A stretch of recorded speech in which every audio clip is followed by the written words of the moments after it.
On this episode, we discuss Last Christmas. Based on a true story. If by true story you mean some of the lyrics of a George Michael song.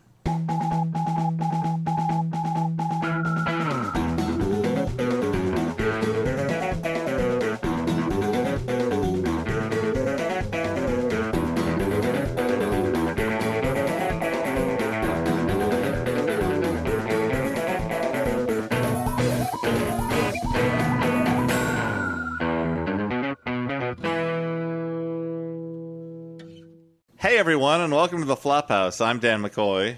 I'm Stuart Wellington. And I'm Elliot Kalin. And look who's here joining us. Look.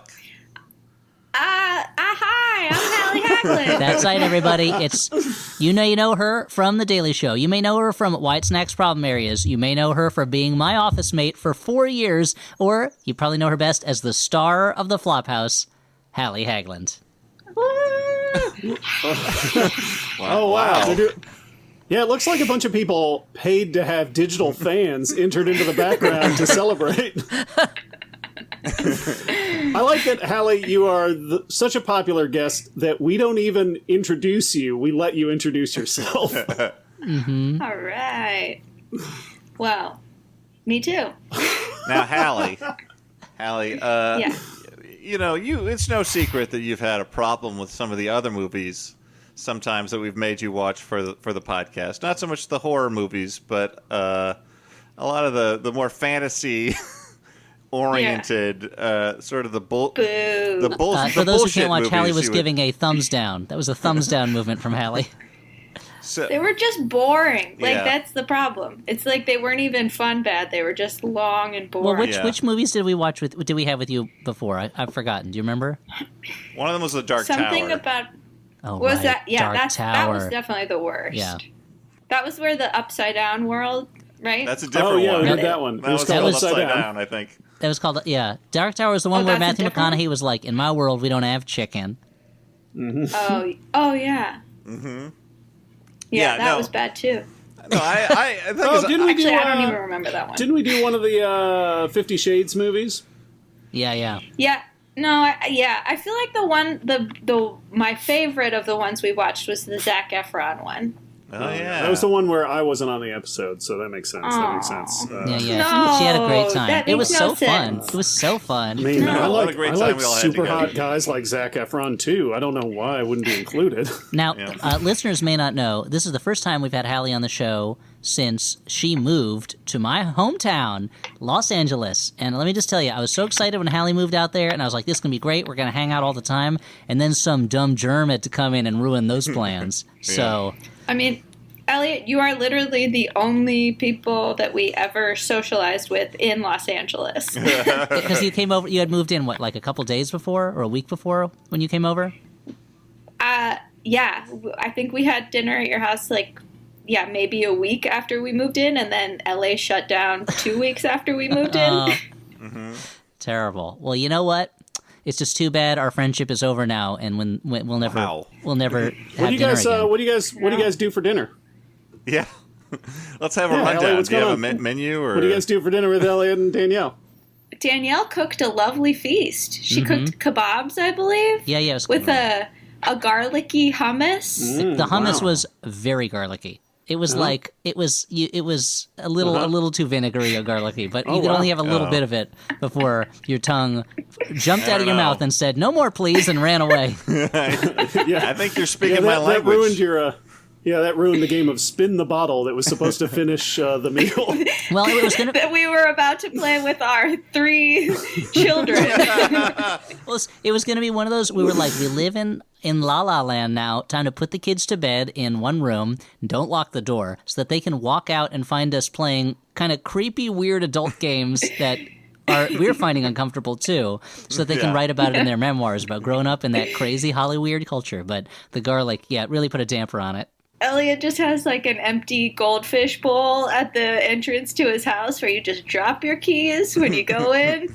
And that's how key parties work, right? Yeah. I think so. thank I've God- only ever seen them think in the so. movies. Thank God you took the goldfish out of that bowl, because I remember the first key parties you had, people were just dumping it in, filling that bowl with keys. Well, the And worst thing is- eventually, You He'll just reach get in, pushed and out. you reach in, Death. you pull it out of goldfish, and you're like, I guess I'm doing it with this goldfish tonight. Yeah, Like, that's the worst part. Yeah, and then like fucking Vince the Clortho shows rules. up, and you're like, oh, okay. I guess I pulled off the ritual. Didn't even mean to. All right. Well, what I was saying before, though, was just that we've tortured Hallie a lot, so we decided to give her Well, a little Dan, more. what do we do on this podcast? What do we do on this Okay, podcast? all right. Back to everyone. Back to one. Re-rack. On this podcast, we watch a bad movie or a movie that was, let's say, presumed bad by critics or audiences, and then we talk about it. And this time around, Hallie was given a list of things we were under consideration, and she immediately came back within seconds with Last Christmas out of the list given. Which not surprising, but a good movie, one that I wanted to watch anyway for the show.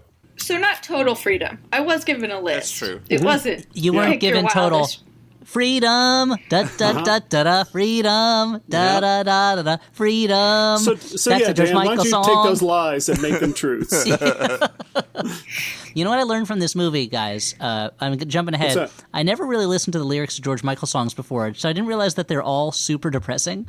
That I it's- know. It made me feel like he was so sad. We should have seen Yeah. the tragic, untimely death coming. Yeah, I mean, everyone's death we should see coming at some point. Nobody escapes this life alive. But Except for Aslan Rex, the Dark Lord of Darkon. fair point. You're right. I forgot about that. Very common. Although he is trapped in his realm and can't leave because his phylactery keeps growing with every year. What a horrible fate for Aslan. Terrible. The Lord of Daikon, the radish. He's the Lord of Daikon the Radish. He's a radish-based lich. A radish king. He lives inside a radish. There's a scene we'll talk about, I guess, where they're on a date. They're ice skating to a George Michael song, and the lyrics are all about how God turned his back on his children, and his children have escaped. And it was like, what is this song? This sad man. I felt so bad for him. Yeah. Yeah. Okay. Well, Last Christmas. It's a romantic comedy. It has a good pedigree. Emma Thompson wrote it. Paul Feig directed it. It has Emma Thompson in it. It has Emilia Clarke of Game of Thrones as our lead, and Henry Golding of Crazy Rich Asians is the very handsome man in I both think you're leaving out movies. that international superstar Michelle Yeoh is in the movie. Yep. Patty Yep. LuPone shows up for one scene, which seems One weird. inexplicable. What's weird is Who that was she? she was buying those little baby Jesuses in the store in the very beginning. That was Broadway Wait, legend that was Patty LuPone. LuPone? Yeah. Oh no, I'm thinking of Bernadette Peters. I was like, she looks different. What happened to Bernadette Peters' face? Because she looks like Patty LuPone. And She seems like she'd still have a beautiful singing voice, but a different kind of beautiful singing voice. I thought it was very funny that Rob Delaney and Peter Serafinowicz are mentioned in the opening credits, and they appear for roughly 45 seconds in the film. Yeah. Oh yeah. But all I'm saying, there's a lot of talent behind this. One of the hosts, or one of the hosts from the Great British Bake Off, appears in a scene. That's true. And Oh wait, when? and she's in the ice audition. Skating. Yeah. Guys, it sounds like Elliot is trying to horn in on my job this time and just Sorry, do the sorry. summary. And no way I am driving this fucking car today. Okay, I won't even mention that Peter Meigen from the highest grossing Danish film ever, I think Flame and Citron, was also in it. Oh. Well, actually, you know what? Maybe it was just the biggest budget Danish film ever. Is he the Stuart, father? Stuart's doing it, and now I'm going to be done talking for most of the episode because Stuart's going to summarize. Stuart, take it away. Okay, so before I get into the actual plot of the movie, guys, we have to address, I think, a kind of big part of this movie, which is there is a very crazy, in some ways very obvious twist in it. Mm-hmm. Are we going to just go along with the summary of the movie and get to the twist when it happens in the movie? Or should we just bring it up right now and talk about the movie in context of this crazy twist? A twist that many people just guessed as soon as the movie trailer hit the internet. Okay, guess what? Apparently, so I had watched I had maybe like a half hour or to 45 minutes left, and I put it on pause, and I was just like going to the bathroom or something, and then I walked past my husband, and I was like, this movie is so good. I just don't know what's going to happen at the end. And he was like, I'm guessing it probably has something to do with like the second line of the song. And I was like, what? No, it's not going to be. And then So we're gonna air this dirty laundry, which is not the song this is based on. This is a movie inspired by the Wham song "Last Christmas," where the mysterious love interest is actually, I guess, a ghost of a man who donated his heart to our lead exactly 1 year ago when she was in need of a heart transplant. So it is as much like the first two lines of the song as you can imagine. Yeah. They don't talk about the third line of the song, in which she would have just given that heart away the next day. Yeah. That would have been strange. It would have been crazy because she would need it to live. She'd just like pull it out of her chest and give it to like to what's his name from Temple of To Doom? Mola Ram. Yeah, Mola Ram. Mola Ram. Yeah. Now, let me just say that there are metaphorical ways to read this twist that I actually kind of like, and I may make an argument for later. But the movie makes it hard to make the metaphorical argument when there are things like she goes to places that only this guy would have known, which suggests that there's some sort of literal supernatural quality that receiving someone else's organ has. But Just like in Body Parts. yeah. So now that we got that out of the way, everybody lets out Suspend your a. disbelief. Now that we've people. spoiled the movie. Oh, guys, before we talk about this Sixth Sense movie, let's just mention, he's also a ghost. Yeah. So. Oh, guys, before we talk Guess about I'm the only one who believes in love. before we talk about the ghost and Mrs. Muir, I should let you know the guy's a ghost. Well, that was in the title. That wasn't even implied by the title, like this one. Does that mean really if somebody went to see that movie and they got in after the opening credits and then they were like at the end like he was a ghost? I mean, guys, what is a ghost? Is it a tragedy condemned to repeat itself time and again? An instant of pain, perhaps? Something dead which still seems to be alive? Wait, An hold on. emotion suspended in time? I think the third like one. a blurred photograph, like an insect trapped in amber. Is that Tom Webster? What is it? Oh, So okay, let's get into the Stuart, wait, movie. hold on. I must know. Are you quoting something, or did you just write that out ahead of time? It's the opening narration of Devil's Backbone, one of my favorite movies. Okay. So we open with a church choir singing I can't tell if it's a George Michael song or a Wham song, but it is basically letting us know this is not our daddy's Christmas church choir performance. Also, it's in Yugoslavia, so my dad's never been there. Yeah. Okay. Yeah. I didn't. Oh yeah, I I've guess. been there. My dad's been there. I've been there, you guys. If you have any questions, I've been there. Was it like that? Well, was it like that when you were there? Was it just kids' church choirs? Yeah. And there was sausage, I remember. I was like 7. Okay. I ate a let's- sausage and then children's choirs. Okay, so let me start over. It opens with a church choir singing a George Michael or possibly Wham song in a Yugoslavian church, and that goes to show that this is Hallie's father's or Hallie's daddy's church choir performance.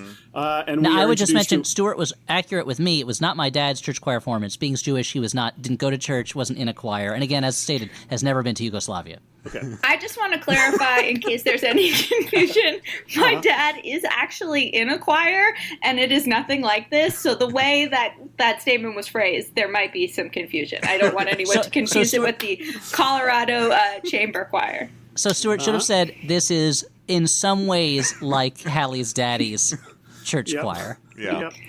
Okay, so we are introduced to Katarina, a young Yugoslavian girl who is singing the lead or solo of this song, and her mother, played by Emma Thompson, is in the, I guess, audience or the congregation watching and loving every minute of it. Flash forward to 2017. That was in little 1999, that last part. girl- okay. Cool. Good point. That little girl is all grown up now and singing the same song alone in a bar, drowning her sorrows. Yeah. We learn through a conversation with a potential suitor that she has family troubles. She loves George Michael. We learn she's living out of a suitcase, and after some flirting, she goes home with this fellow. But Wait, her- I have a question. Yeah, of course. Can I ask a question? That Yeah, of actor, course. he what is he from? He looked so Last familiar. Christmas. He's from this movie. Oh, thanks. Although Dan, you want No, to what's- you want to hit the internet and find out? I do want to, as long as we're talking about actors, just off the top, our lead, our adult version of that young girl is, of course, Amelia Clarke, who you may know from Game of Thrones or the Terminator Genesis. But you did not or know Solo. her like this. Solo, a Star Wars story. Yes. I'm I gonna liked say her right off quite the a bat, bit. she's really good in this. Yeah. She is so charming. Who Yeah. knew she had that dimension? It makes me feel like she was. I never really. I didn't think she was bad as Daenerys, but I didn't love her as Daenerys. But I think she's great in this, and it's like, oh, because she's got like a sparkle to her that Yes. the Game of Thrones couldn't take advantage of. I think You she know. is very ill-served by like the sort of solemn roles that she's been forced to take so far, because I think that she has a real like talent for light comedy and a charm, and yeah, I liked her a lot. So, she goes home with this fellow, and that initial bliss is ruined because it turns out her new friend is married, and she is out on the streets again. She's a bit of a mess. She works at a what is this, a year-round Christmas store called Yuletide? Where she has to dress as an elf, and she has "ho ho ho" written on her hand as a note, which I thought was a pretty kind of funny touch. Like the kind of note you'd write yourself to remember, and you're like, I gotta remember to say "ho ho ho." We're introduced to her boss, Santa, who is played by the always incredible Michelle Yeoh, who is like this tough but fair character. Though we learn later on that Santa is just an adopted name and that she picks a different name related to whatever business she's working. That's one of those little moments where I was like, yeah, I didn't think you needed to explain that movie. Like, I didn't really think her birth name was Santa. Like, that seems... I think you just take it for granted that the person who runs a Christmas store is just going to take the name Santa. It wasn't like, well, why did my parents curse me with the name Santa? Now all I can do is run a Christmas store. I also want to say that Audrey yelled aloud every time Santa was wearing a new outfit. So, as someone who doesn't necessarily always pay the most attention to clothes in movies, I just wanted to note that that was an A-plus ensemble factory from her, was the general thought. Yeah, I mean, Michelle Yeoh is one of those performers who can kind of do no wrong in my eyes, so yeah. Any moment she's on screen is a win for me. So this scene, this like kind of first day of work we see, it kind of introduces three main plot points. The first, her sister Marta, who's kind of the like stuffy sister, visits and guilt trips her into visiting their parents, that family stress. At one point she is distracted by a well-dressed hottie, Tom, played by Henry Golding, and then a bird shits in her eye. Big shit.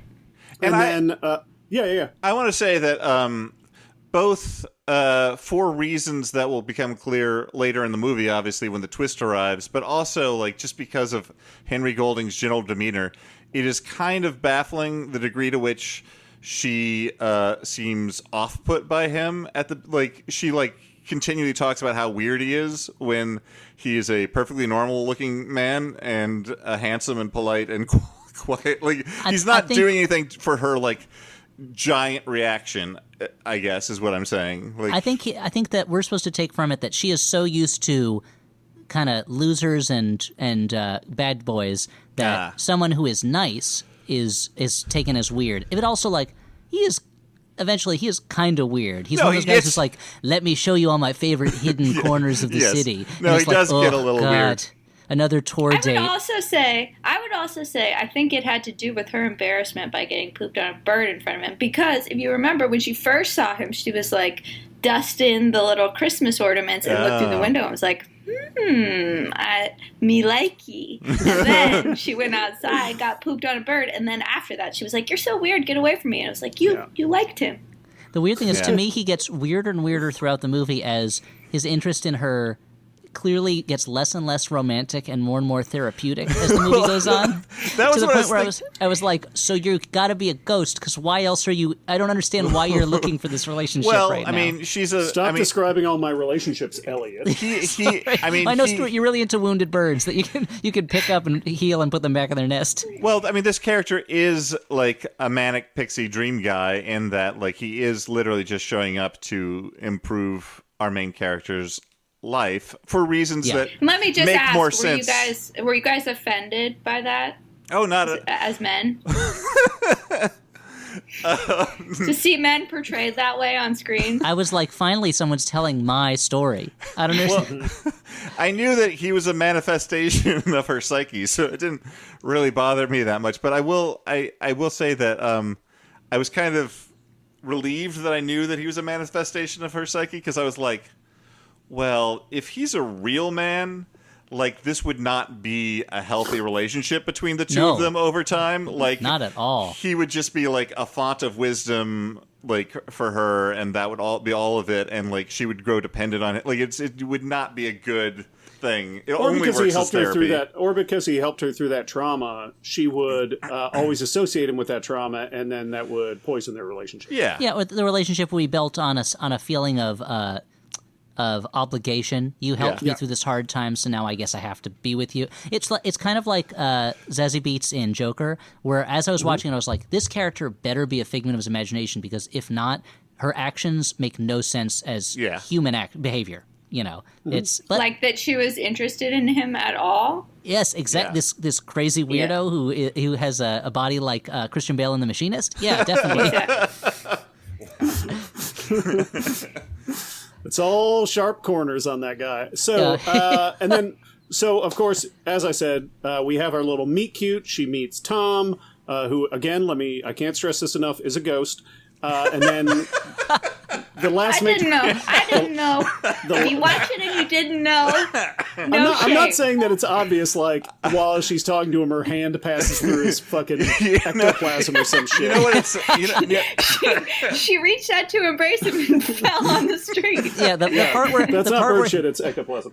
the part where she touched him and her hand passed through and she felt the chill of the grave in her bones. You know, Stuart, you saying I can't stress this enough, he's a ghost. To me, it sounded like you were trying to like set Hallie up with someone, for instance, and we're like now he's a very nice guy, handsome, he's got a job. I cannot stress this enough.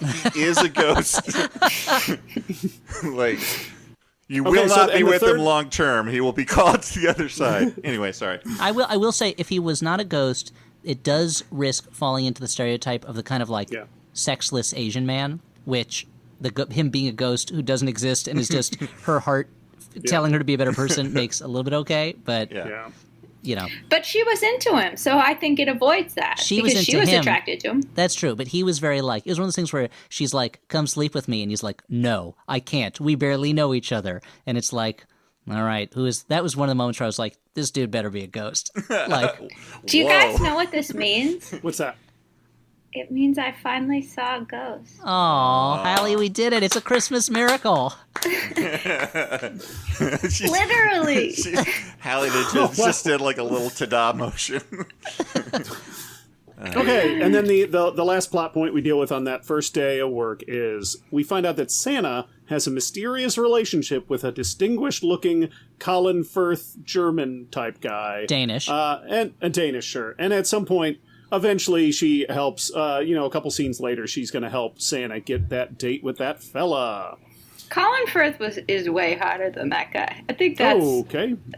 Yeah. The guy is also, he is a little weird in that he is obsessed with Christmas trinkets, and there's part of me that's like, where he keeps presenting them as like, this is what you're into, right? And I wanted to see the scene where Michelle Yeoh was like, okay, straight talk, I just do this for a living. I'm like, not really into Christmas novelty crap. Like, you don't have to keep bringing me lots of Christmas stuff, but we don't get to see that scene. No, he's into cabbage. He's into sauerkraut. Well, his family is a sauerkraut family. Yeah. I do want to say also, I think it bears noting that these scenes between the two of them are played broadly comic, but I found it genuinely funny, where they immediately are dumbstruck with one another and cannot say anything without huge pregnant pauses in between them and gazing into each other's eyes and not breaking eye contact. So that's the gag of those scenes. Yeah. It's funny, and it also keeps the romantic pressure on the movie. So, Kate leaves work and rushes to perform in an audition. She has a couple of these throughout the movie, where she performs and Peter Zerafinowicz is mean to her. She's trying to be a singer, right? That's the whole deal. Yes. But she has not been able to sing since who knows she at this sounded point. bad. At this audition, she did not sound good, guys. Yeah. Wow. This was not We should have your gotten daddy's- Hallie in the panel of judges on that. Hallie would have been like, pitchy, dog. Very pitchy. I'll go there. Yeah, that's It's a why they list. bring you I'll into the go room. there. They need somebody who does the straight talk. Now I that really want to James see. Woods has been canceled. I want to see Hallie Hacklin so badly on The Voice, and her just to be like, "That was not good," and then no other commentary. Or if someone blows them away, she's just like, "That was good." So she keeps bumping into Tom. He behaves mysteriously. He is vague about his lifestyle and where he lives.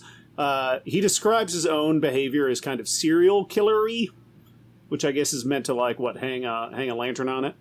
And then he takes her to his secret garden, and they sit on a bench. Yeah, which is one of the many things in here that does not make sense if this is a manifestation simply of her consciousness, because, like, how does she know about this secret bench, which turns out to be a bench that was donated in his honor, like, at the end of the movie?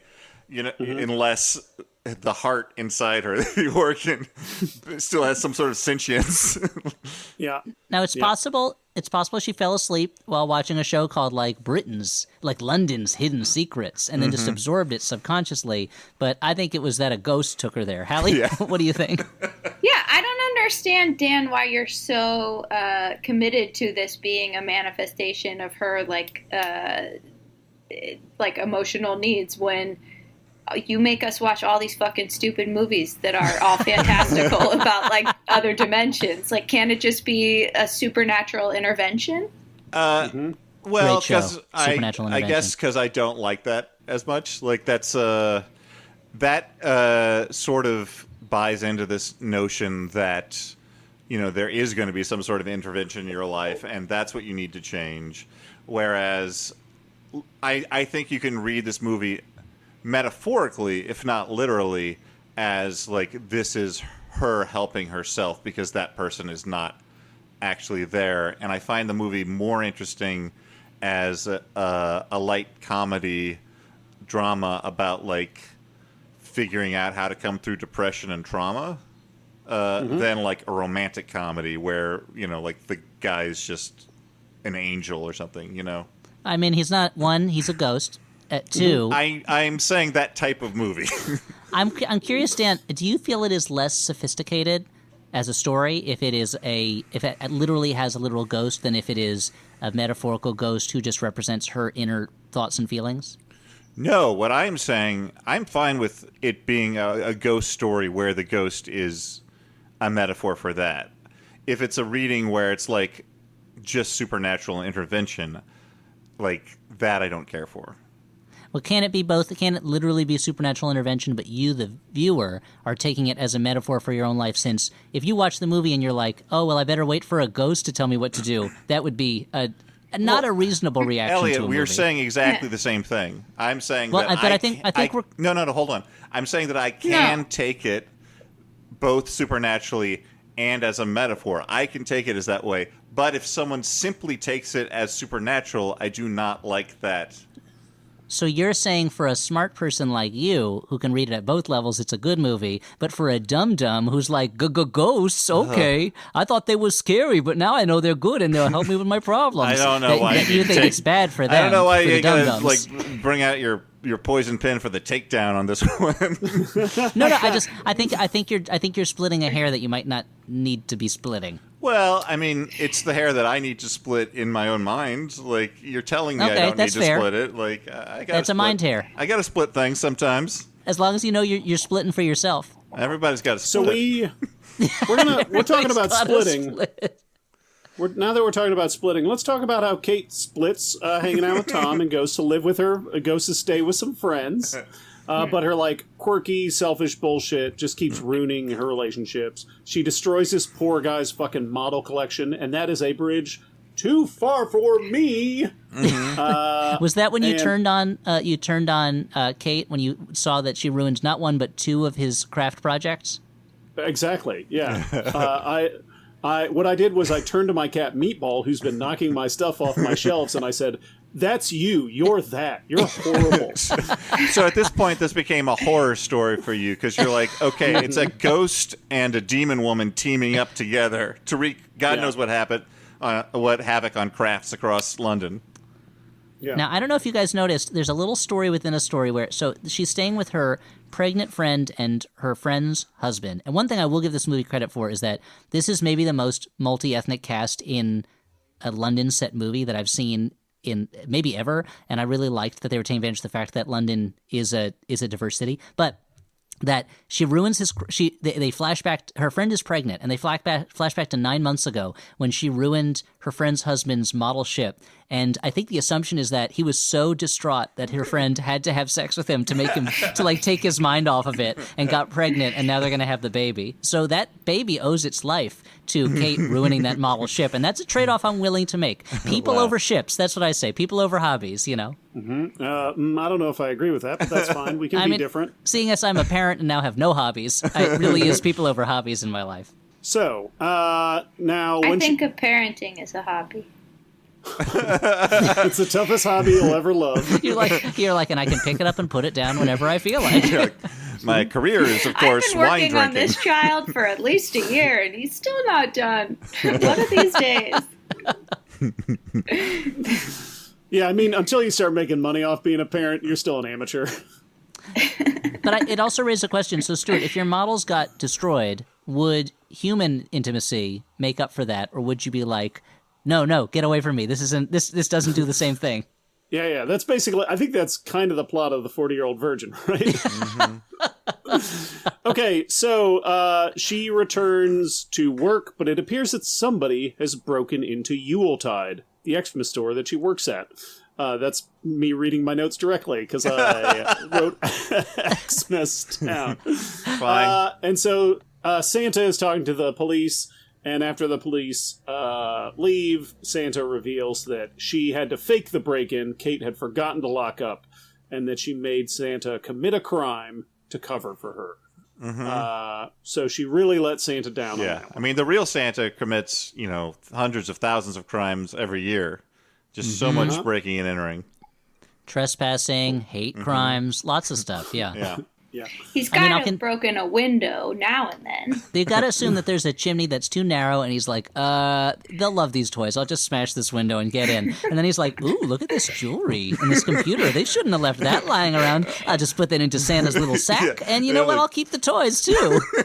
This would look lovely on Mrs. It's a fair Claus. trade for all the toys I've handed out over the years. Santa deserves to wet his beak a little. Time for Santa to get his beak wet. And then the homeowner is like, Santa, what are you doing here? And Santa's like, get away, and shoots the homeowner. And then, like, And the homeowner's like, it's fair, it's the purge. Oh, yeah, I forgot that Christmas Eve is the purge night also. Yeah. Okay, so Santa's just throwing bombs at people's houses. It's purge night. Don't worry about me. So she bumps into Kate. Kate's feeling pretty down. She bumps into Tom again. He takes her to a homeless shelter. And it seems at this point it's like Tom's pretty mysterious. Despite being a ghost, we're not sure if he lives at the homeless shelter or whatever. He says that he like helps out there, or he volunteers. He encourages her to help out. But she is hesitant. Later on, obviously, when looking for Tom, she ends up accidentally helping at a homeless shelter. It is a real dick move, I think, for her to be like, I don't really have a home. I'm effectively homeless. And he's like, okay, here's the homeless shelter. Why don't you stay here? I'll call you on your bluff. And she's like, I guess I could go stay at my parents' house. And like, I thought that was a real like smug move on his part, Yeah. for a ghost who doesn't need a home. Like, easy for him to say. He could just, like, haunt wherever. He could just float around, That's what I do. So Dan would like I'm having- guessing, haunt the local locker rooms. Wait, hold on. Libelous accusation. Sorry. Yeah, Dan, I guess your ghost can sue Stuart after you die. If your ghost doesn't just hang around locker rooms, which you know it's going to do. And you're like, I'm suing Stuart. I'm at a dressing room, not a locker room. Okay. So she gets a ride to visit her mother. She gets a ride from her father, who drives a cab. obviously all the relationships in this family are chilly. Her mother's played by Emma Thompson, who, let's just say, makes a meal out of this role. Mm-hmm. Yeah. Which, to be honest, I think adds just enough, at least for me, just enough energy to her, like her big Yugoslavian mother performance. Well, and they never go into total detail with it, which is fine, but they're clearly, I guess they're like Croatian or Serbo-Croatian, and it's implied that they had to escape during the terrors in Yugoslavia when there was all sorts of ethnic strife and the country fell apart. It's not implied. They said it right out, right? Well, but they never she says, like, all my friends are dead and, like, we had to leave, but they don't go much more than that. Like, I was never sure if they were... Amelia Clark says it at one point. She's like, yeah, my family all had to leave there during the terror. Didn't she? Yeah, no, they say, but never mind. They say, I was never quite clear if they were Serbs or Croats or Serbo-Croatian. Oh. It's not really necessary, but... Yeah, they're refugees is all that's important. Yeah. Yeah, she stays the night with her mom, and her mom takes her to a doctor's appointment in the morning, and that's where we get a little more background that Kate has been dealing with a medical condition, and she's not been going to the doctor enough, and her mother is still a point of stress, etc., etc. She's dealing with a very serious condition called movie heart problemitis, a loosely defined problem with her heart that. Well, wait, hold on. That's now, like, by this time in the film, she has had a heart transplant, and the concern is that she needs to live her life more healthily because she is weakened because she had gone through this transplant. That is the concern. Yeah, it's not like she's got movie heart-itis. I just want to be fair. I think it's movie heart-itis. Okay. But obviously, she's still having trouble moving on with after suffering the both immense physical trauma of getting a heart transplant, as well as the emotional problems the emotional difficulty of it. It would be pretty funny if the doctor was like, well, we took an x-ray and there's a ghost in your heart. And we apologize. We should have removed it when we got the transplant. The donor heart should have been cleansed of ghosts. That's why we have a priest on staff. But the good news is eventually that ghost is going to jump out of your heart and teach you how to live your life. But in between, it's going to be a couple rough months there. Yeah, luckily it's a mostly benevolent ghost. We've had a few people come in with malignant ghosts. Very dangerous, very bad. But you've got a benign ghost. You've got a benign ghost, yeah. It's a charming ghost, which is the best thing to have. Like a Topper. Yeah, wait, you got I guess Topper was not the ghost. He was just the guy bedeviled by Cary Grant and who else was in that? I don't know. Mrs. Topper. Yeah. Anyway. It's like Peter O'Toole in the movie High Spirits. So we...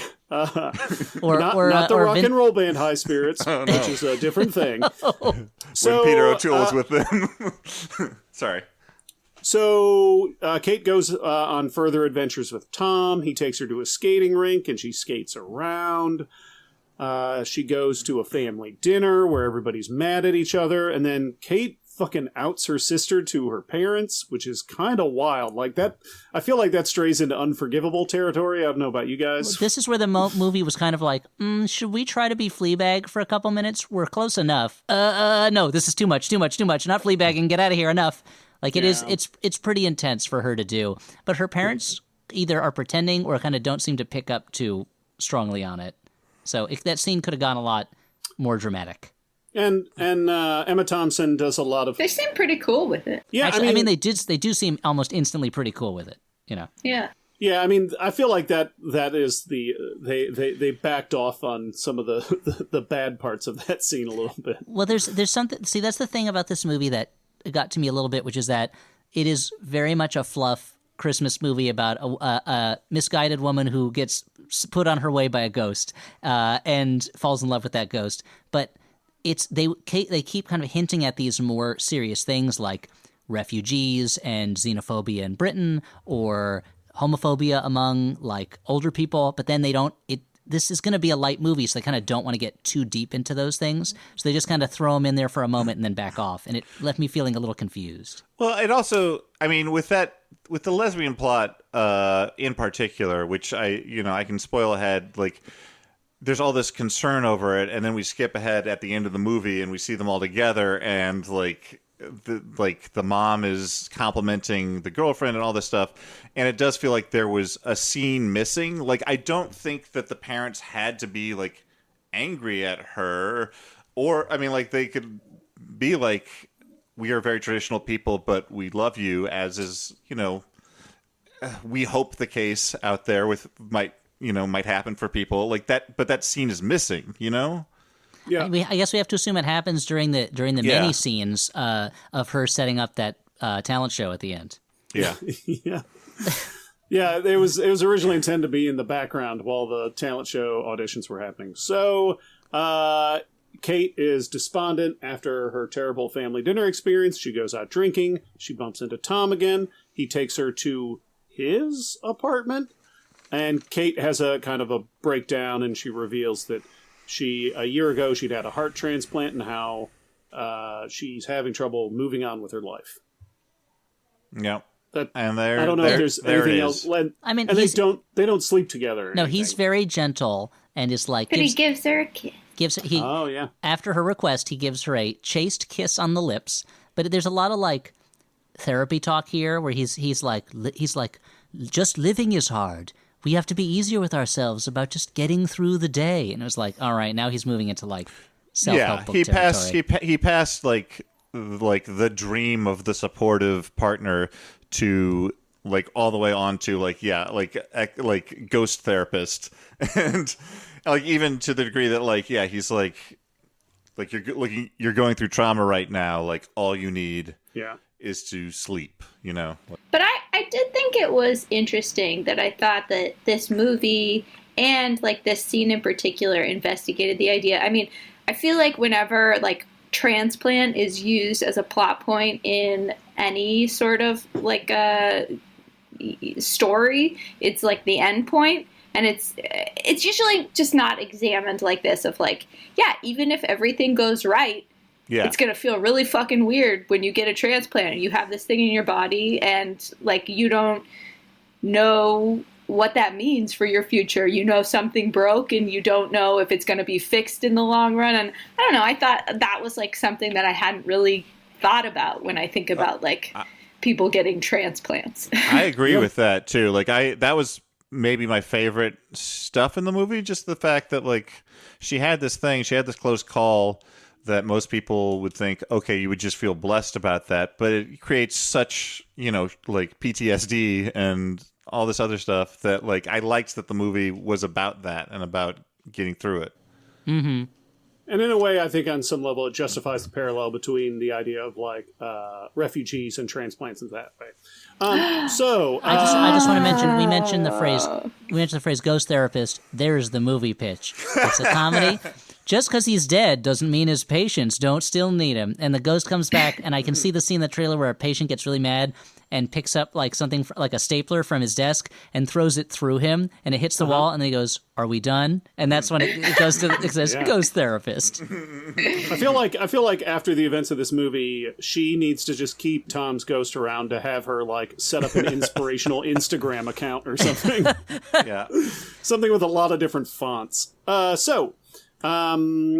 see. Talking to Tom kind of inspires Kate, so she sets out to help people.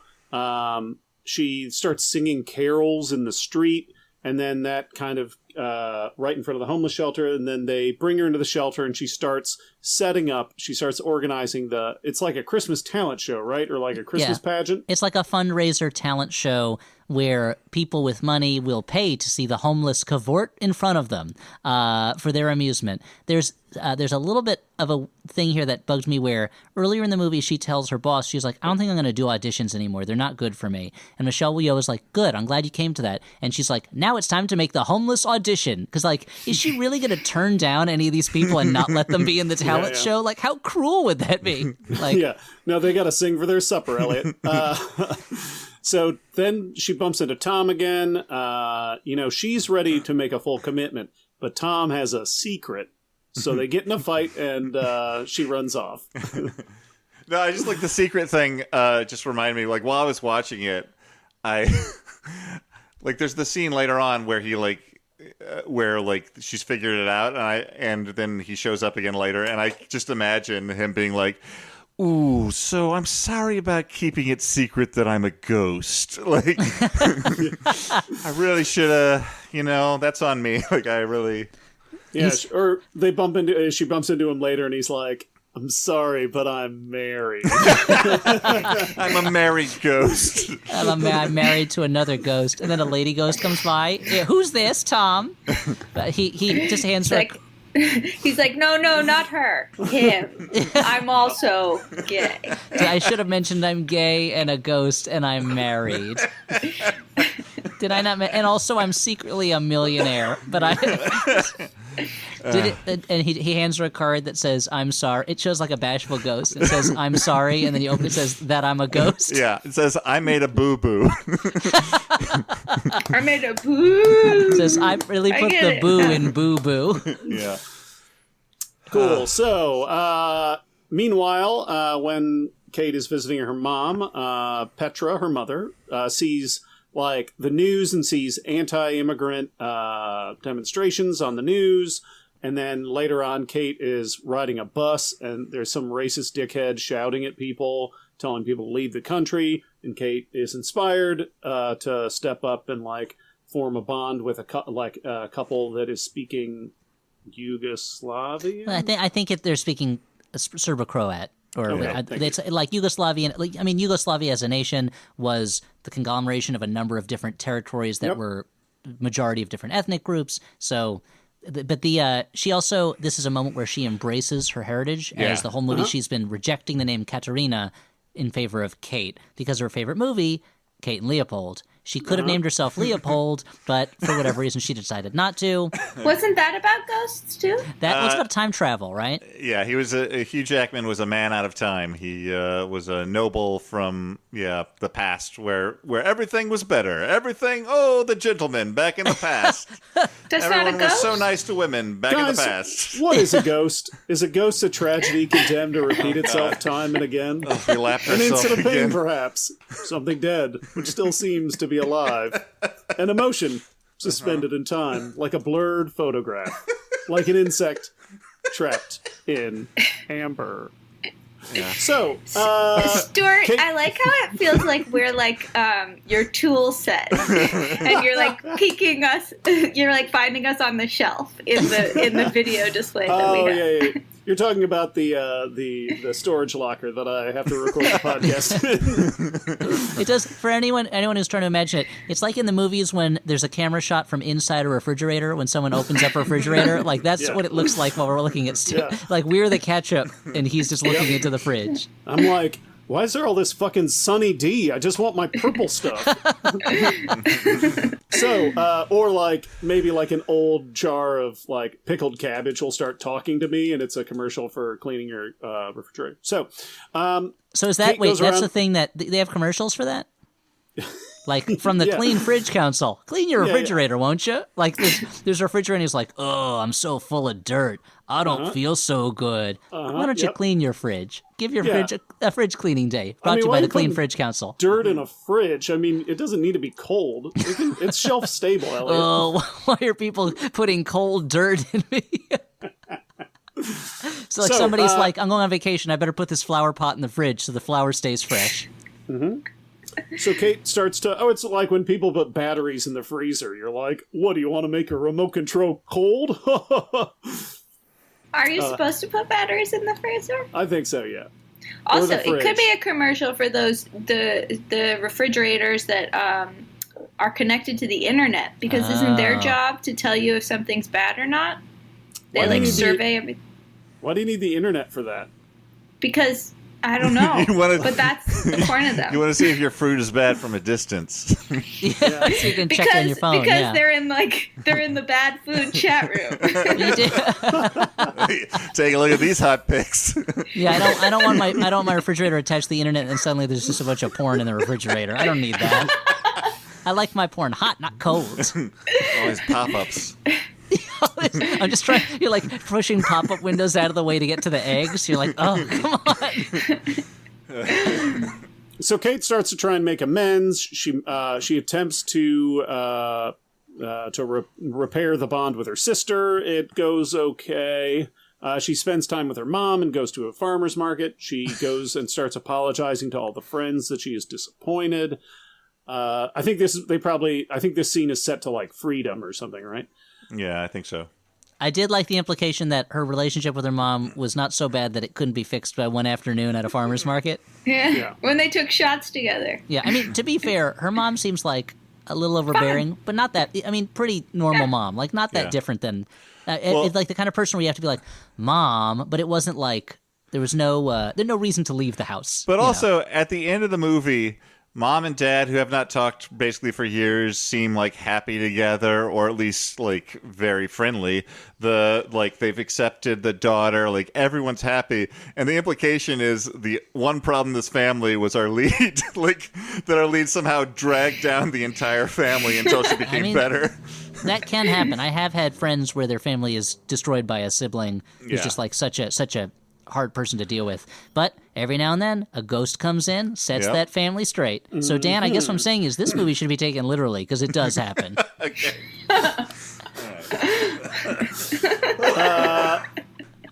So she returns to Tom's apartment. She wants to share all of her good vibes with her buddy Tom, only to find that a stranger dressed similarly to him, who makes his living as a realtor, is selling the apartment.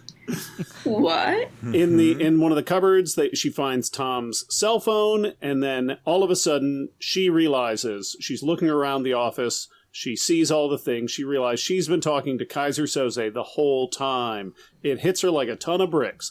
Tom died last Christmas. He got hit by a bus. Then he donated his heart, and that heart now resides in her chest. Yeah. Can you believe it, Dan? We should have known from the lyrics. Last Christmas, got hit by a bus. I gave my heart to Amelia Clark. Okay, wait. I had a question. Did you guys? Was this the joke, or was it only funny to me? At first, I was like, "Oh, I'm so clever for realizing that this was funny," and then I'm like, "Oh, maybe this is the point of the thing." But the thing that he keeps telling everyone is look up. But then he was like on a bike and got hit by a truck. So that his philosophy on life, look up, is just tied in with him not looking up. Exactly. Yeah. How did you hit you hurt your pointer finger? Are you okay? You're pointing at us vehemently, and I saw a Band-Aid over it. I know. It's really my child is obsessed with pointing, so this is a serious injury in my household. It's I caught myself on a cooking item I was washing. Make up a story. Make it up. Yeah. No, I had made a cake for my son. We used the feature that's the grater feature in the food processor. And then when I was washing it, I just sliced my finger. It was That's a common injury in the Kalin household to me. Washing something sharp and you get those shallow cuts where there's a lot of blood, but it takes forever to heal and exactly. I think. And then and then I had to give him a bath last night, and everything reopened. And so then I had to wrap my finger up, and there was all this blood. And I left a tissue on the counter while I was putting him to bed. So my husband saw it as a passive-aggressive gesture of like, just so you know, I was bleeding, and I didn't. I mean, he should have. Help. He should maybe have been the one to give the bath, but I know your husband does. Especially because it was a bath in lime juice, and you're like, all that citrus right in the cut. I know. I was like, this will help, right? The worst part was when your son took your finger and put it in his mouth, and now he has a taste for human blood. That's never going to go away. Okay. Have we ever talked about having a baby? Really made me think about how horrible it would be if a baby was bitten by a vampire, and so that baby never grows up and is just a baby forever, screaming constantly for blood. And I sometimes lie awake at night worried that's going to happen, and it would be so nightmarish to like your kid never grows up and is always a baby. Wow, Elliot's writing concept stuff for like 1990s World of Darkness, Vampire the Masquerade source books. so we finally got to see also all the scenes, the flashbacks to the scenes with Tom, but Tom's not there because he was a ghost. Yep. So we finally get that moment. You know, I feel like if I was going to direct a movie just to keep everybody on their toes, I would shoot every scene with at least one person missing, so they think like, "Wait, is my character a ghost the whole time?" So she runs into Ghost Tom. They're sitting on the secret garden bench. Stuart's sitting with the producers. They're like, Stuart, you're way over budget and you're way over shooting schedule. It's going to be the best prank. Don't worry, guys. So we, and then we see, of course, as Dan mentioned before, there's a little dedication plaque on the bench in the secret garden to Tom Webster with his catchphrase, "Look up." Theoretically, the last thing that went through his mind before the bus. Look Up, by the way, is one of those things that seems like it's meaningful, but I never quite understood this inspiring message. Well, if you're looking down, you might not see like a sign that looks like a grasshopper or some shit, like they do in the Okay. movie, you know? You don't see those grasshopper signs. So it's like that song from Sesame Street, "Looking at a Crack in the Sidewalk, I Nearly Missed the Rainbow." That song? I don't know that song, but it sounds like a George Michael song because it's so depressing. Yeah. All right, sorry, go on. Okay, so then we're at the we have the Christmas pageant at the homeless shelter, and basically every character who has shown up in this movie, anyone who has had a speaking role, is there. It is huge, and of course, Kate gets up there in her elf suit and sings "Last Christmas," and the audience loses their fucking minds like it's Event Horizon. I will say Voice like an angel. Voice like an angel. Yeah. Wish that voice had showed up to the auditions. Whoa! Wow! Burn. This is a movie that I was pretty cynical about, but this scene I was like, okay, movie, you got me. I like seeing everybody show up and she entertains them and stuff. It did for me what Craig T. Nelson and Mary Steenburgen tangoing to Meatloaf in Book Club did for Dan. Yep. I mean, not that I cried, but I was like, okay, you got me, movie. No, it's a very, very sweet moment. Then we have, like a family Christmas or Boxing Day meal where the whole family's there. Marta and Nora. Nora, that's the name of the girlfriend? No, Alba, right? Alba? Yeah, Alba. Oh, okay. And they're all hanging out. They're having a great old time, telling jokes. And then we get a last shot of Kate sitting in that secret garden in the spring. She seems to have gotten her life together. She looks like she got her hair done and has a new dress, and she looks up into the sky, presumably at Ghost Tom, and then we have credits, and the credits are accompanied by scenes from the movie, unrelated to the credits. Yeah. Now, she also, and by the end, she's wearing a lot less makeup, right? Or is she just wearing more natural-looking makeup? I think she's wearing more natural-looking makeup. That's one thing that kind of bothered me at the end of the movie, honestly, because she looked kind of born again almost. Not to, like, put anyone's, like, religion down. I grew up in a religious household, and that is fine. But she, like, looked scrubbed in a way that seemed to, like, take away, I don't know, something of her personality. Like, Because you like a girl with some grit on her, a little sin. yeah, a little the sadder but wiser girl for me, Elliot. Yeah, exactly. Yeah, like the librarian. But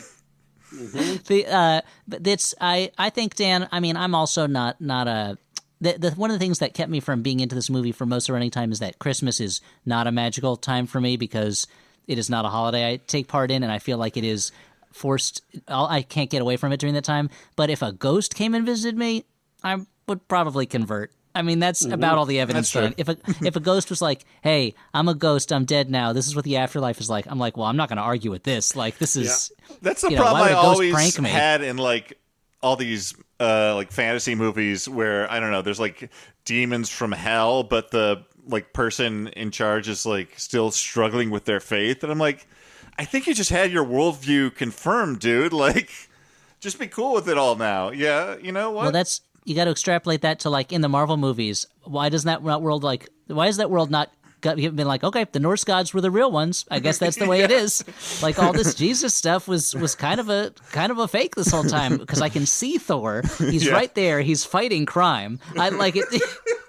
This is He's kind of all much the more of an evidence. interventionist god than our Like, god. I've never I mean, seen he isn't Christ really come down fighting and crime in those movies, right? it He's is just very beating much giant crime. monsters. I mean, it is if, Those if- monsters are doing, property damage. property damage, murder, attempted murder. Like, if Property damage. Dan always puts property before people. No. I mean, Ultron was trying to destroy an entire country or city, right? So I feel like that's a crime. But if Jesus came down and was fighting a giant robot, or like a sarcastic robot that was trying to destroy a foreign country, I'd be like, you know what? Judaism, we had a good ride, but but I feel like this says all I need, Yeah.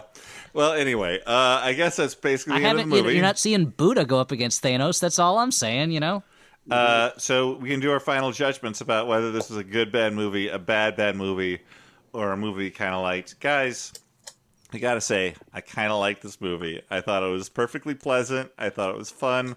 I thought she was like super charming in it, and the supporting cast was good. And also, I think I've been thinking about it, and the reason I split that hair before is, for me, if you read this as a sort of supernatural intervention, like that is too close to me for like kind of a divine intervention where it takes away her agency in her own recovery. And so I think that as a movie that appeals to someone, like, doesn't even have to be someone who like has gone through trauma, but maybe someone who is just working through depression or some sort of bad turn in their life. Like, I don't know, I really liked that part of it. I thought it was sort of inspiring in a weird way. So that's what I thought about the movie. Okay, Hallie, ready for you to roast the movie? This fucking ruled. I love the movie. No, I think the text I sent. I was trying to find the text I sent to Dan after I watched it, which was something like, "Hold on, let me find it." We've been texting a lot, so No, it's cool. It's cool. I mean, we live in the same city, at the same time zone, but I had you over at my house for dinner. But that's okay. Like, we don't need to. I mean, most of the texting was about technical issues that I had fucked up. But I said, "Weeping, feel-good movie of the century. Nothing snarky to say about it. Renewed my faith in the human race. If you watched it and felt differently, then you are a monster, and I don't want to know you." But I'm relieved. So I loved it. I really, I enjoyed the watch. But I guess, Dan, I want to push back after you've made that statement about what you think of it, because there's no real evidence in the movie that she actually does anything to further her own there's no real role that she plays in her own healing besides very much towards the end when she's like, "Listen, you're bad for me if you're not going to take care of me, so I'm cutting you out of my life." But but as a metaphor for if he's supposed to be we don't see her playing a role in her own healing at all. So all he could be is a metaphor. So I don't think that the movie provides that for me necessarily. Because you don't really see the wheels turning in her head at all until very much towards the end. No, I mean, well, first off, I don't want to imply that I don't believe everyone could use help in getting over things, and it's good to reach out for help, and you shouldn't have to do it all on your own. So I don't want to give that impression by putting forth my feelings on it, but I do feel like if you accept the central premise that he could be some sort of manifestation of her own need, then you can see everything that he inspires her to do as coming from herself, I guess, is the way I would put. It's a muddy thing. I just find it I don't know. For me, the movie works better or best with that kind of I am realizing how to improve my life by doing things for others kind of feel that I appreciated. I don't know. So this is a movie that I've watched twice now. I watched it on my own time, and then when I heard we were doing this episode, I decided to watch it again. And yeah, I mean, I feel like the twist is incredibly silly, but I feel like that a ghost in her heart is showing her the true meaning of helpfulness. Yep. Thank you for making that text. As opposed to subtext. But yeah, I mean, like Emilia Clarke, I think is very charming. Henry Golding is fine, but man, like Emma Thompson and Michelle Yeoh are so great. They're so much fun to watch. I wonder if Michelle Yeoh and Henry Golding talked about all the fun times they had on the set of Crazy Rich Asians, but maybe that's for the book about the making of this movie. And I feel like for like a test run for like a George Michael themed like jukebox musical, this is a pretty good like initial statement. Like I feel like you could turn this into a full on musical, like a stage musical. So come on, Broadway, get rid of all the COVID and come back with one of those things. Come on, Broadway, it's on you. It's an easy step one. I would say this is a movie I kind of like. I don't know that I'd go so far as to say that I kind of liked it, because it's not like I would say I don't think this is a bad or a good bad. I think it's in that realm of like, this is not necessarily a bad movie, but it's not for me type of movie. Like I kept kind of as super charming as Emilia Clarke is, the movie is like never really like funny. And there are a few times when it's trying to be funny. There's a joke about nuts and nutcrackers that I found so incredibly loathsome that it was like, movie, you're better than this, come on. But there were times when I was like, oh, there's a more, like I wanted this movie to be a little bit less cutesy and go a little bit farther into like Emma Thompson and Michelle Yeoh's characters, partly because they're amazing actors, but also like there's something about their experience as like first generation, as like immigrants basically, that are making their way in this place and kind of doing whatever they have to, where I was like, oh, I've never seen like a Christmas movie that is from that angle, but they touched on it a little bit, so that's all right. But I would say, look, if you're looking for a movie to watch with your family when you visit your parents on a holiday, this movie will be fine for everybody, and it'll solve that problem. And I think Stuart is exactly right. This would be, I think, even more successful creatively as a George Michael jukebox or Wham jukebox musical that's on stage. I think the ghost twist would be a lot easier to take as like kind of a fun thing on a stage show than in a movie, because in a movie you're like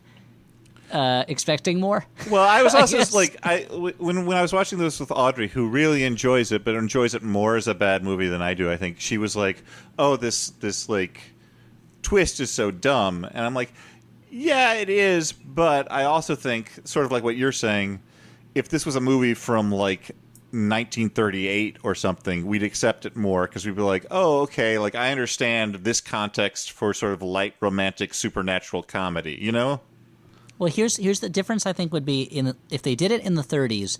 I think there would be probably more of a genuine sense of like when the reveal or the ending would have more of a genuine sense of religiosity to it, which I think would help in some ways. But also, here's what you do with this movie: don't make it the twist at the end. Have her find out he's a ghost like halfway through, like a quarter of the way in, something, maybe not a quarter, like a third of the way in, and then that way it doesn't become the movie's only twist, and then you get her dealing with a ghost, which opens up a whole new world. So here's what we do: we make it a stage show, we put some more George Michael songs in there, and we find out that he's a ghost earlier in it, so it doesn't feel like it's a slender reed that the whole movie is resting on.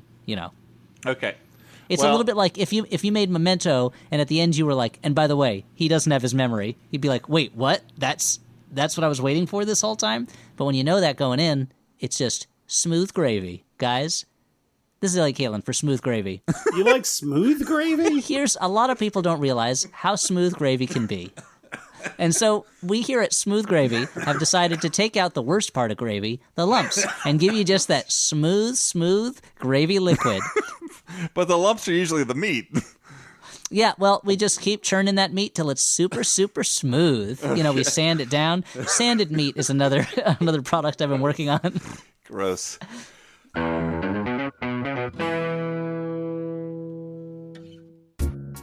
Hi, I'm Allie Gertz. And I'm Julia Prescott, and we host Round Springfield. Round Springfield is a Simpsons-adjacent podcast where we talk to your favorite Simpsons writers, voice actors, and everyone who's worked on the show to talk about shows that aren't The Simpsons. So we're going to be talking to people like David X. Cohen, Yeardley Smith, Tim Long about other projects they've worked on, sometimes projects that didn't go well, some failures, some rejections, some failed pilots, some failed life events. Yeah, we just talked to all the failures of The Simpsons. Yeah. So if you really love your Simpsons trivia and want to get to know the people who have worked on The Simpsons a little bit better, come by Round Springfield. Every other week on MaximumFun.org or wherever you get your podcasts. I listen to Bullseye because Jesse always has really good questions. What did John Malkovich wear when he was 20? I don't know how to describe it. There's always that moment where Jesse asks a question that the person he's interviewing has not thought of before. I don't think anyone's ever said that to me or acknowledged that to me, and that is so real. Bullseye. Interviews with creators you love and creators you need to know. From MaximumFun.org and NPR. Okay, well, I promised to keep this a little shorter than normal, so let's move on to the next stuff in the show. We don't have sponsors from a corporation this week, but we have sponsors from you. I think, Stuart, I sent you a Jumbotron. Do you have that? Heck yeah, you did. And this is your invite to ReviewParty.com, a quirky new podcast. Each week, Brent and Matt find user reviews from across the internet on everything from products to services, hotels to restaurants, found everywhere from Amazon to Google to Yelp. With brains set for comedy, the pair explore the wacky worlds of the reviewers, explaining the inexplicable and finding the insane in the mundane task of writing a review. Join them on Spotify, Apple Podcasts, or find it all on reviewparty.com. It is reviewparty.com. So join the party, listen to reviewparty.com, the only podcast that reviews reviews.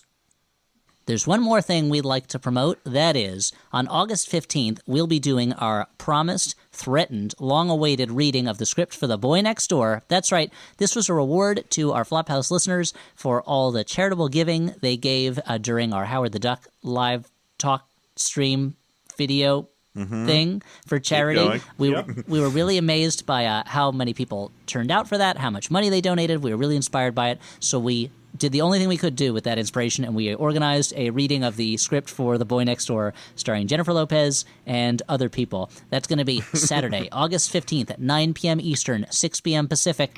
You want to see it, just go to the Flophouse YouTube page. That's www.youtube.com/c/The Flophouse Podcast.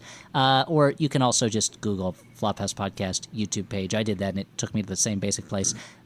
It's going to be us. Hallie's going to be there. Should we mention right off the bat that, yes, the dream casting is happening.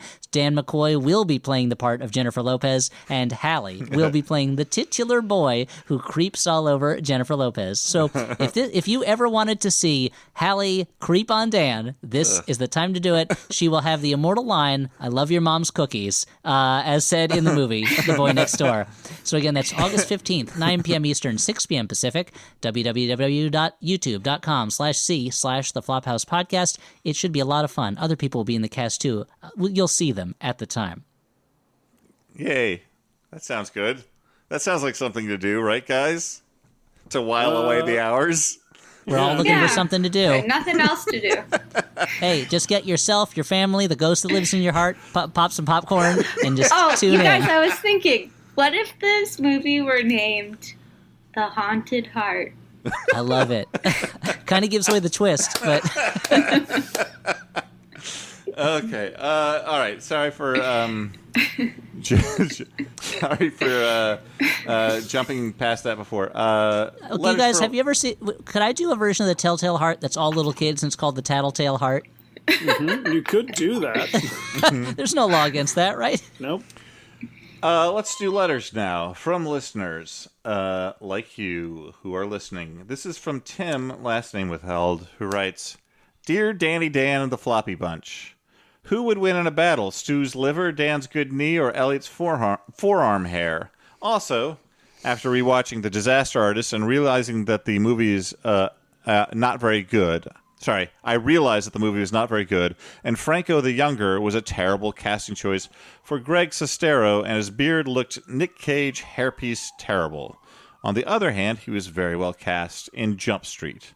What are some of movie history's worst casting choices in your minds? Getting a weird French dude to play the lead in Highlander was sick, though.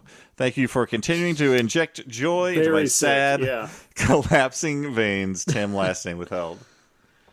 I'm glad that somebody finally took Elliot down a notch for that crazy-ass arm hair you have. Thank you. You're right. Finally.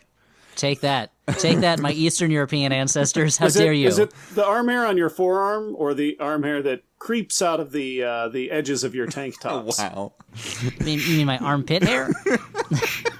No, but is it armpit hair when it kind of like sprouts out of the top of your shoulders and then No, that's shoulder hair. Your fingers? No, that's shoulder hair, Stuart. God. No, you're right. I apologize. It's a crime against nature that even though I evolved from a primate, I retained the body hair of said animal, and I will be talking to my. I'll be talking to my manscaper about it. Yeah. Okay. You can get that threaded, dude. You can get that threaded right off. I mean, or it's thick. I could be turned into a topiary. Who knows? Let's do it. Yeah. We're airing all the laundry. Hey, I'll start No, with... Dan, we're airing what's under the laundry. Mm-hmm. My hair. Bravo. Miscasting. Actually, I will say that if I ever, I end up shirtless at my house a lot because my children are constantly getting gook all over my shirts, and we'll be swimming or something. And my toddler boy, he likes to run his fingers through my chest hair, and he goes, "I like your fur, Daddy. I like your fur." That's Cute. so gross. I think it's very adorable. It is cute. It's just... The part of it that is about my body, that's gross, but what he does is not. There's no sexual aspect to it, Hallie. Okay. Although, cute. Daddy, I love your fur would be a very sexual thing to say under certain contexts. I mean, it depends on who's saying it to who. Yeah. Okay. So, miscasting. If it was Scrappy Doo saying it to Snagglepuss, then yes. Yeah. That's incredibly sexual. I mean, I certainly am going to have to remove it from my sexual repertoire. Yeah. Because I'll just bring up images of Elliot. Okay. So, what are we talking about? We're talking about miscasting. And I think that, just to dispense with it up top, obviously there's a huge problem of whitewashing or casting people of not a certain race as a race that I don't think we can necessarily touch on here. But if we're talking about miscasting, I just wanted to say that. But in terms of the type of person that would have these roles, I mean, Elliot, I interrupted you before I get to mine. What were you going to say? No, I don't remember. Oh, sorry. Well, then I'll continue. The thing that came to my mind was appropriate since Emma Thompson was in this. I've got two talk show hosts here. When Emma Thompson was in the movie Late Night, which was almost a Studio 60 level misunderstanding of what it is to be a comedy writer, which was weird since Mindy Kaling wrote it. But she's not a late night writer. That's true. I shouldn't, but she surely knows anyway.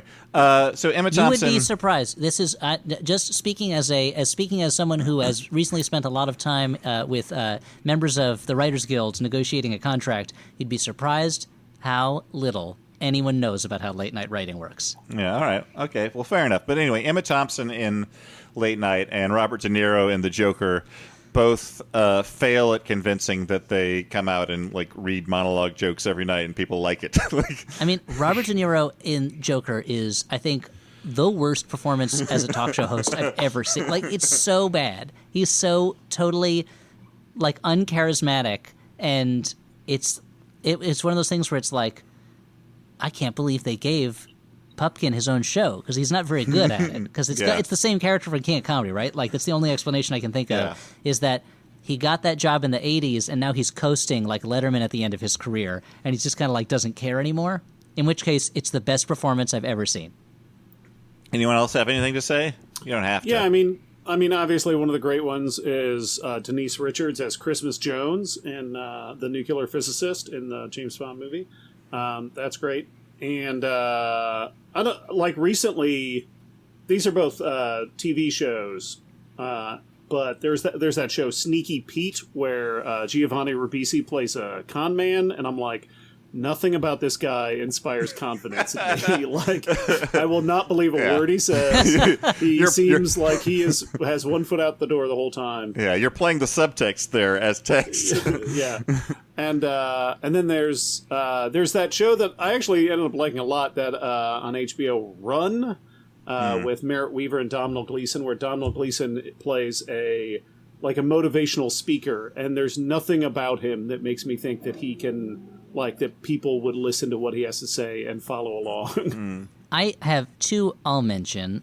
One of them, there are a lot of old movies where there's a bad piece of casting, but looking at Flophouse movies, I would say that Valerian and the City of a Thousand Planets, they really miscast those leads quite a bit when they got it was like they were like, you two play against type as much as possible. It's going to be great. And they just kind of disappear into the movie around them because they can't really carry it. But I would say that the movie The Post, the riveting tale of a newspaper that is reporting on something else another newspaper is doing, the story is so exciting that the final verdict by the judge is delivered via somebody hearing it over the phone and then repeating it to their office mates. Obviously, there's a lot of issues with the movie, but Tom Hanks, I felt like, was kind of on autopilot, and next to him you had Bob Odenkirk doing, I thought, a really good performance as in that kind of second tier of roles in it, and I would have loved to have seen Bob Odenkirk play the Tom Hanks role, because I feel like he would have worked harder at it, whereas Tom Hanks was just kind of like, I'm Tom Hanks, I'm just doing a Tom Hanks thing, come on everybody, it's me, Tom Hanks.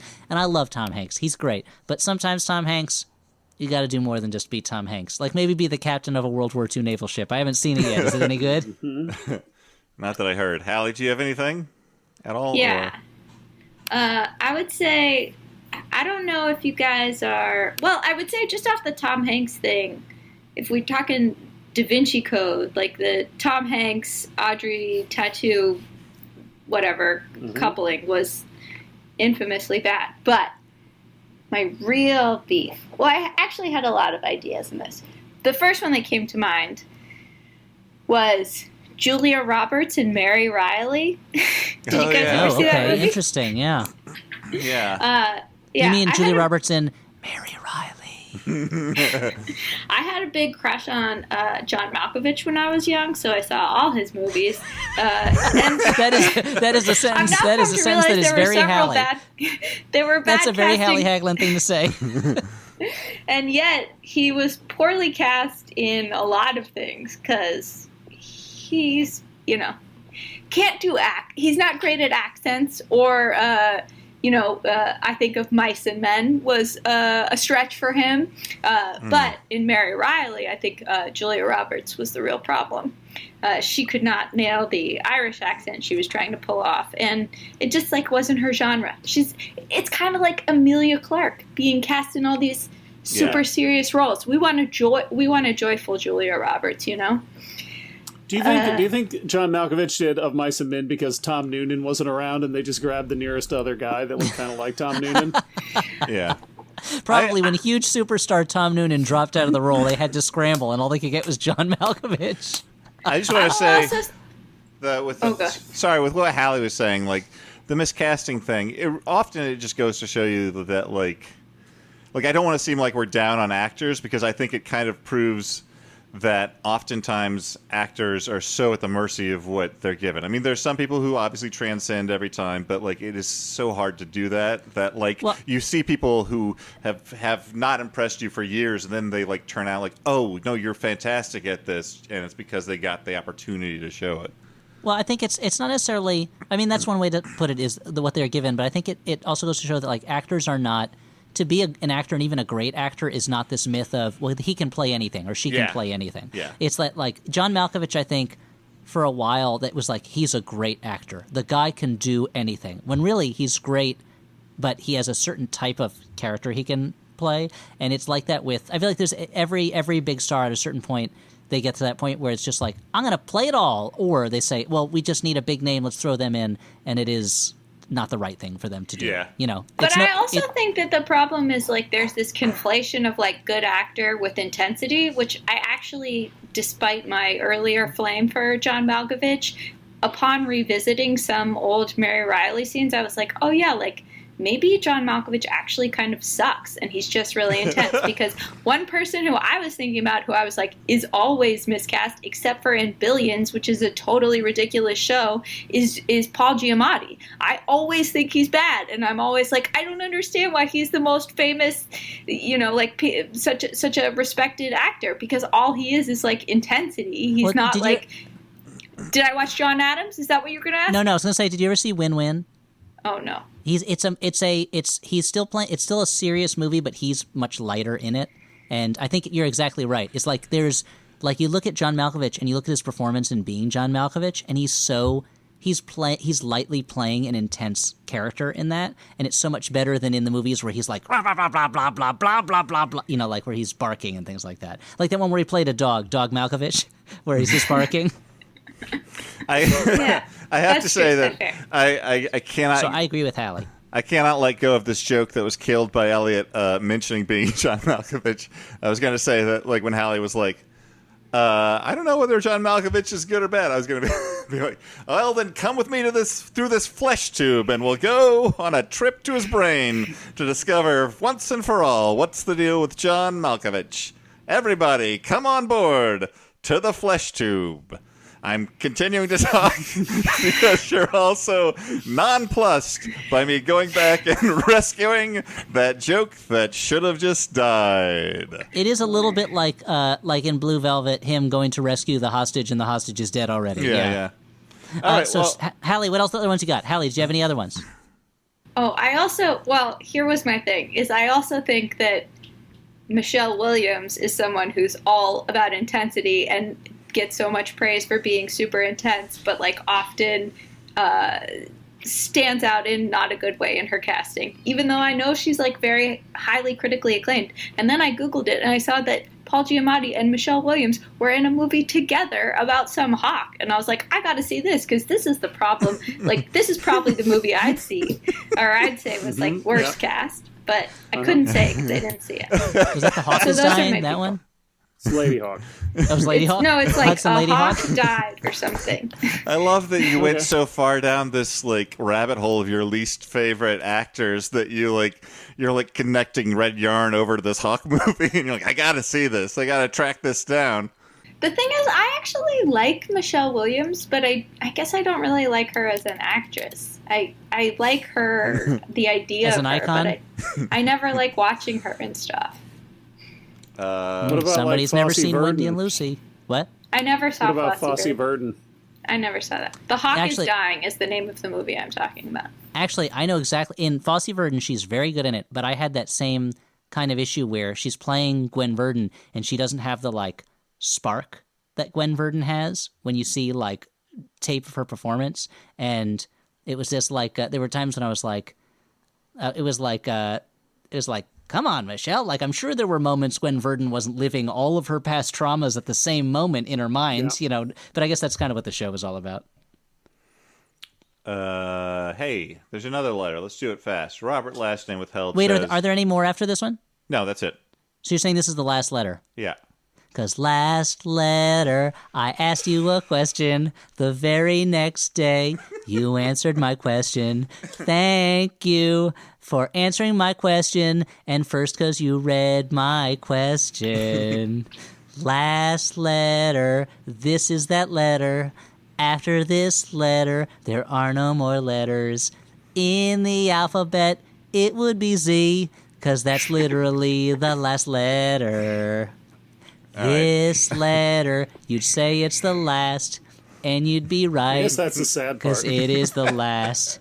When this letter is passed, there won't be any more letters. Okay, that's enough of that. Wait, I put my phone down, which had the letter on it. Also kind of highlighting what I don't like about the song Last Christmas. So, Robert... Although the music video of Last Christmas is fucking incredible, and you should just watch that for 2.5 hours. Tells a full story. Robert Last Name Withheld writes, when I was in college, I took a class when we were presented with the question of if a piece of media had ever changed our outlook on life.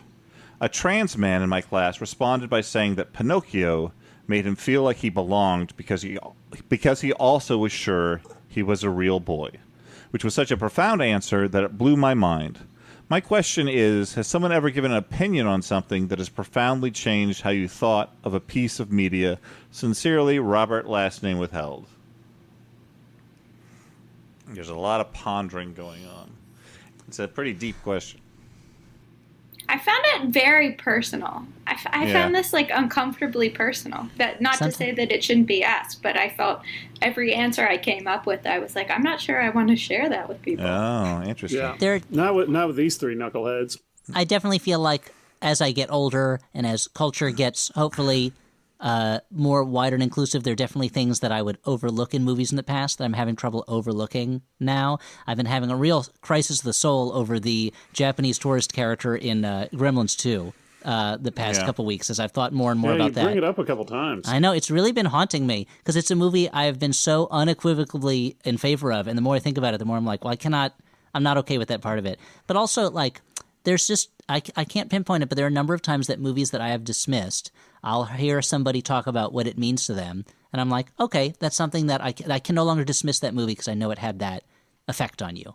And I wish I had a specific one in mind, but it's a really great feeling, because it's like, oh, it reminds me of the potential of this art form and how there's something for everybody in the world of movies or media or whatever, and just because something doesn't hit me one way doesn't mean it's not incredibly valuable, because it might hit somebody else in a way that I wouldn't have recognized before. So I wholeheartedly approve of this way of thinking, but I have no examples. I'm done. I yield the remainder of my time. Fuck you. Somebody's been watching a lot of community board meetings. This is less a like an external opinion and more like a conglomeration of like learning from people over time and like hopefully becoming more thoughtful over time. Is that like sometimes movies I feel like just change in my interpretation because of things that I've like felt in between. And one that struck me recently is I saw After Hours again, I think last year, the Scorsese movie starring Griffin Dunne, the black comedy. And it was like, when I first saw it, I was kind of like, oh, this guy is just sort of being bedeviled by the city and by like bad luck, and he's being overly punished, et cetera, et cetera. And then like seeing it again this year, I was kind of like, no, this is kind of like a sly critique of like, this guy presents himself as being nice and at the victim of the world, but he is perpetrating a lot of his own like downfall, and he is like, the movie is sort of like on the surface like shows him being kind of bedeviled by a series of women, but if he showed any sort of like patience or forbearance in the movie or willingness to like not do what was expedient to save himself, like everything would have gone a lot better for him. And so it was just interesting to feel like I think there was a deeper meaning that was always there that I just wasn't attuned to. There's that moment in After Hours where he takes out his only $20 bill and puts it in the door handle or ashtray of the taxi cab door, and then it flies away in wind. And I was like, well, why'd you do that, stupid? Yeah, exactly. Like, that's entirely your fault, and it's something nobody would do. Come on, man. I mean, Stu, you don't have to have anything if you're having trouble with the... Yeah, I mean, the only thing that popped in my head was when I was having a conversation with somebody about furry culture, and they mentioned how influential the scene in the Teenage Mutant Ninja Turtles movie where Raphael is in the bathtub, and I'm like, you know what? That scene is pretty hot. I get it. Moving on to... Wait, I didn't answer. Oh, wait, you didn't? Oh, sorry. I thought you said everything was too personal. I mean, no, it was personal, but I have an answer. Yeah, I just laid my soul bare. Sorry. No, yeah, I mean, I hope it's okay to include things that we ourselves as people in media have worked on. But I feel like I don't know, I worked on this show, Problem Areas, for 2 years, and our second season was all about education, and we sort of had this theme of, our goal with the show was to like show approaches that were trying to like change a fraught system, and with education, a lot of it was focused on inequality and a lot specifically like racial inequality. And our last episode was like very specifically about like segregated schools, and like we had talked a lot about like, we should, because it was like really heavily focused on these documentary portions we had, and we had talked about like, do we find a place where they've done districting where that creates very integrated schools, or do we where like housing is really integrated and so schooling would also be integrated, or the point is like we just like talked around a lot of ideas about like how do you integrate schools. And as we were putting the footage that we had gathered together, there was like a quote from someone, a clip from someone that we wound up using that like Wyatt Cenac and I, like when we were editing, sort of went back and forth about, and I remember like arguing for time, like, we really need to like comment on this clip. It sort of takes us out of the rhythm of something, but it was this person saying like, in integrated schools for white students, it like is important because it dispels the idea that there's something inherently smarter or better about white people when you're like in a classroom with people of all races. But for Black people, it's kind of essential. For Black and brown people, it's essential because like your success in schools is like inextricably tied to like the resources that you get when you're in a classroom with white kids. And I remember Wyatt being like, we have to comment about this because it's so upsetting to hear something like that, and think about like the only way that Black and brown people can have success in schools is if they're in a classroom with white people, because the only way that you can access resources is when it's tied to the white people that you're associated with. And it was just like something that sort of like upended the way that I had thought about everything that we had talked about before, and how we had sort of been talking about like these ways that you can change public schools that were just all such small changes, and not addressing like, if you don't think about the humanity of people, then like it doesn't really matter what you change within the system. And maybe that is like only illuminating my own ignorance, but it was like a real like moment of like me understanding something that like I didn't feel like I had understood before, or like taken in. That's I was just gonna say that's such a good answer that I feel bad returning to our usual nonsense. But Elliot, what were you gonna say? Mm-hmm. We'll just edit out our responses. No. No. I'm not saying you can't respond. I'm just expressing. Oh no, I just want to tell Hallie she was wrong, and then actually, no, I'm just kidding. Come on. It just goes to show that when you're dealing with any sort of media, you have to be not open-minded is the wrong word, but you can't rest on your assumptions about anything, because one, you may miss something, but also like there's a real worth to challenging and analyzing any piece of media that you come across, and you'll get more out of it that way. I mean, whether at work or play, than if you just kind of lay back and let the media wash over you and then react to it on a just a sensory level. There's definitely movies that I've watched where I'm like, that's fine, and then I take a couple minutes to think about it, and I may not like the movie as much, or I may have more complicated feelings about it, but I get a certain amount of like pleasure and satisfaction from knowing that I'm engaging with it at a deeper level than just, okay, take it or leave it, whatever, that's okay, moving on, like that kind of thing. And I don't know that I necessarily added anything to Hallie's answer, but I certainly said something, in which case... And that's the important part. You said the last thing. It certainly helped me put my stamp on everybody's responses, and therefore I'm now the author and owner of that segment. So good job, Elliot. Thank you. Oh, God. You know what happens next, guys? What's that? The next part is where we recommend movies that you could watch, let's say, maybe in addition to Last Christmas, which... Or if you don't want to... You don't have to watch Last Christmas. Yeah, you don't have I'm to, not just gonna. 'cause we I'm not talked going to about tell you it. don't watch it. I'm just saying you don't have to watch it. Yeah. You make the call on this one. I mean, why, if why I was do we have to reviewing, work I'd on be you? like... Why do we have to tell you all the time? I'd be like, run, don't walk to Last Christmas if Last Christmas is the type of movie you enjoy watching. Yeah. That's good. So, movie recommendations. I'm just seeing whether I recommended something before, so I'm sorry for doing that on You air. probably recommended something before. And you've recommended lots of things, I think, unless those are implanted memories from the Weapon X program. Name one thing that I...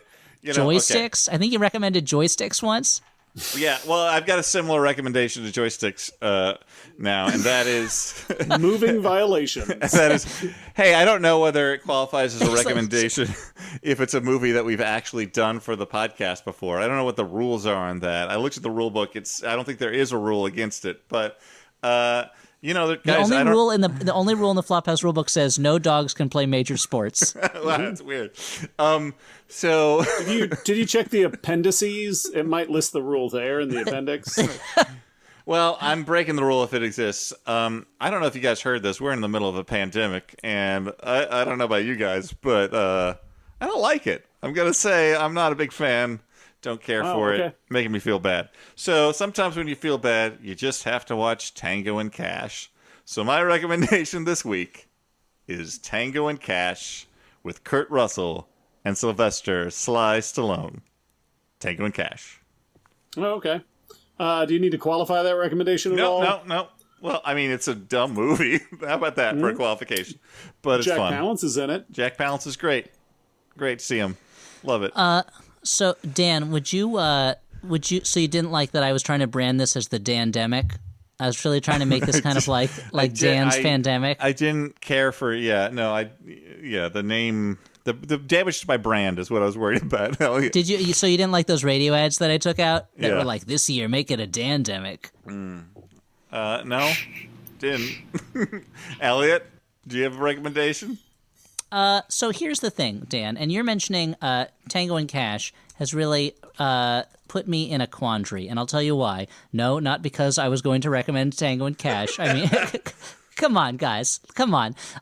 Because I have been going back and forth for a while now on whether or not to recommend the movie Runaway Train, directed by Andrei Konchalovsky, the same director who I probably pronounced his name wrong, who also directed Tango and Cash, mainly because it stars Jon Voight, who is a real problematic individual in that he is a super Trump supporter, says a lot of terrible things, really seems to have gone around the bend. This is no longer the adorable Jon Voight of Baby Geniuses. This is so I've been wanting to, but I watched that movie recently, and it's a really, really it's a really good, intense, super intense movie. And it stars Jon Voight and Eric Roberts, who are both very problematic people in different ways. And but it's kind of like if Tango and Cash was a good movie, it would be Runaway Train, where it's like these two prisoners who escape from prison and get onto a train not knowing that this train is about to become, wait for it, a runaway train. And I've been torn about whether to recommend it or not because the main actors I so do not support in any way, shape, or form. So that's kind of like an unofficial. That's an unofficial recommendation. Is Runaway Train. Having your cake and eating it too. All right, I'm gonna have that cake. I'm gonna eat it. I'm gonna throw it up because I feel bad about having it and eating it. Okay. So instead, I was inspired by this movie, Last Christmas, a winter story involving a ghost who helps a young woman. It made me think of a movie called Curse of the Cat People from 1944. This is the somewhat sequel to the movie Cat People, in which they said, the first movie was about a woman who turns into a cat when she gets too kind of aggravated or emotional or turned on. We're going to do a movie about a family where the daughter kind of as either a ghost or an imaginary friend becomes friends with that Catwoman from the first movie and needs her to get her through a very dysfunctional period in her family life. And so it's a movie that's kind of a strange movie because it's in some ways a ghost movie, but maybe it's not a ghost movie. But it's a very slightly melodramatic but fairly sensitively done story of the tension between a little girl and the other members of her family and kind of how she needs to escape into this relationship with a woman who may not exist or may exist to get through it. And so instead, I'll recommend The Curse of the Cat People. But if you're one of those people who can separate your feelings about a real person from their work, sometimes I am, sometimes I'm not, then you might as well go watch Runaway Train. Stuart, have you gone? Sorry. No, Dan, I have not gone. I guess it's my turn. Wow. I don't know what the anger's about, but Oh, now I'm angry. Interesting. Okay. what? I'm going to recommend a movie called Swallow. It is a kind of a drama thriller movie with some horror elements. It is about a young woman who is recently married and becomes pregnant. And for all intents and purposes, it seems like she has this perfect life, a beautiful house, a handsome husband who has a good job, but he's never around. And she begins she begins ingesting inanimate objects of increasingly dangerous varieties. And I am assuming the makers of the movie have done some research into Pika. I don't know very much about it, so I don't know how accurate it is. But for me, it was an interesting story about control, and it portrayed addiction in ways that felt very real and scary, and just I don't know. I thought it was pretty compelling. Swallow. Just to update everyone, Hallie's now in a closet. She appears to be in a closet with some there's some shoes behind her, maybe some bags. Anyway, So fully half of the people on this podcast right now are recording from closets. Yeah. Oh wow. Let's That's some fast math, Elliot. Let's get you guys out of there and I'm a little bit of a mathematician, knowing that 2 is half of 4. Let's let Hallie recommend her movie so you can both get out of those tiny rooms. Oh, yeah, I was going to recommend, I don't know if anyone has recommended it before. It seems like it would have been more timely months ago. But has anyone recommended Memories of Murder on this show? Not in a little while. I think a while back, but not recently. Oh, okay. Well, that's please my recommend it. recommendation. Yeah. So I recommend, it's the Bong Joon-ho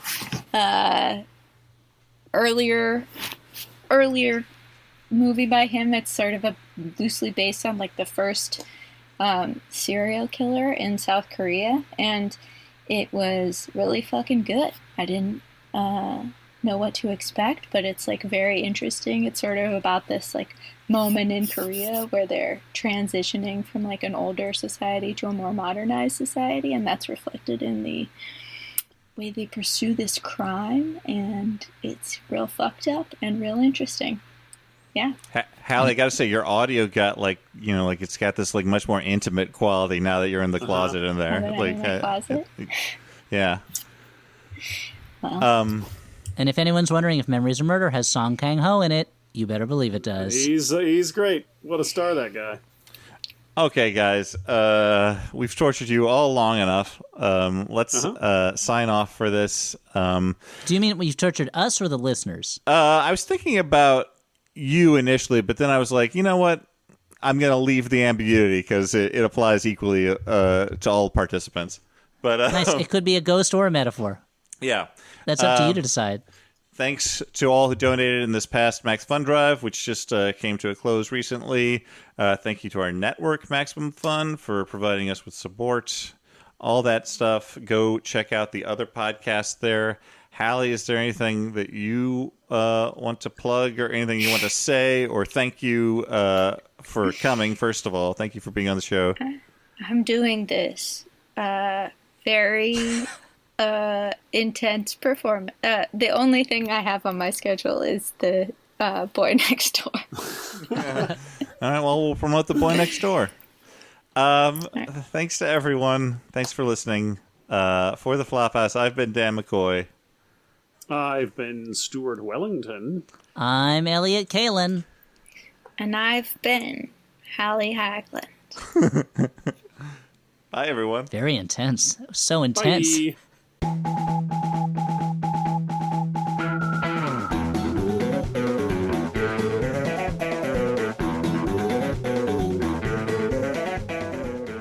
David Lee Roth, yes, He'd David do a Lee lot of Roth. scatting too. He'd be like, Did I tell you about the time I saw kind of recently? Kind of recently, I saw a